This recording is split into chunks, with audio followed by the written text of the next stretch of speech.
për 3 raste, për referendumin, për zgjedhjet serbe edhe për çto domthon tërheqjen e kryetarëve, kërkesën për tërheqje të kryetarëve nga objektet, edhe i ndrejke ato farqëndrime, varësisht prej gjuhës së diplomatëve edhe ambasadorëve dhe nuk ishte kurfar konsistence.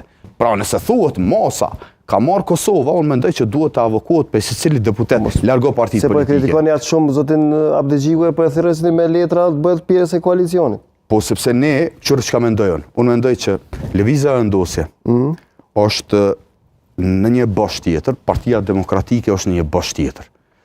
Po thu kështu është situata? Po, unë mendoj që Partia Demokratike edhe Lëvizja e Vendosje, vetëm lejo se Lidhja Demokratike të Kosovës i konvenon. Ta në kohën është ajo është bo avokuse ma madhe e koalicionit mes PDK-s dhe Vetëvendosjes. A do ja plotësoni dëshirën? Ajo çfarë po them unë, është kjo, që është më lejo se e kam Lëvizja e Vendosjes është këtu, Partia Demokratike është këtu. Dhe mes nesh nuk ka parafrime as ideologjike, as programore, gjë për cilën pajtohet edhe Partia Demokratike e Kosovës.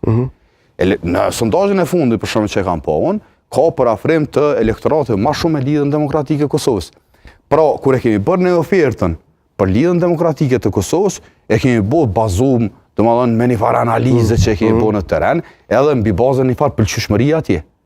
Dhe natyrshëm, tashti kundërshtari politik i Lëvizjes së Vendosjes në këtë rast, mendoj që është Partia Demokratike e Kosovës, dhe jo Lidhja Demokratike e Kosovës, po flas për këto partitë e vogla që më besoj që nuk do të hyjnë fare në kuvend. Kështu po e përjashton se cilën mundësi që të bëni një koalicion me PDK-n. Po, e di dhe Artani edhe këto mund me thonë edhe ai. Se di Artani nëse e përjashton mundësinë që të bëjë një koalicion me Vetëvendosjen. Jepi Artani në shi. Qëndrimi është i qartë, domethënë ka dallime për të mëdha ideologjike që e pamundësojnë një koalicion të tillë. Se nuk ka vendosur vetëm PDK-ja. Po, PDK-ja ashtu ka qenë, edhe na, ju e keni pa, qasja PDK-s në kuvend prej ditës parë nuk ka qenë konfrontuese. Nëse këshum dëgju elektoratin, takimin e Albin Kurti se shumë shku heq. Nëse këshum dëgju elektoratin e PDK-s, në takim se shumë shku heq. Por ne kanë Pse se dëgjuat elektoratin? Po dëgjon, nga njëherë kushtrem, nga njëherë unë mendoj për çfarë janë liderët. Edhe çfarë lider kemi pasën edhe të kalumen.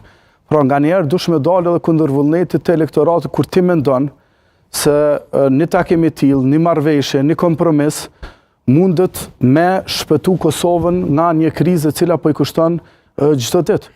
Dhe me këtë vullnet edhe me këtë dëshirë ka shku edhe me Emil Krasniqi aty në takim. Prej fillimin ne nuk kemi qenë blokues, nuk kemi thonë në mënyrë që ne nuk e votojmë askën nga Lëvizja Vetëvendosje. Edhe ne kemi plot argumente, mos me fol me Lëvizjen Vetëvendosje hiç, nëse shohim diskursin edhe të gjitha këto, por na do të me shikojë edhe interesin e shtetit dhe mundu me dalë pe kësaj blokade. Unë nuk po them që Lëvizja Vetëvendosje s'ka drejt me propozu kandidatin e saj, por kur një e drejt konsumohet, kur një e drejt keqpërdoret të e përsërit, shëndrohet në padrejtësi.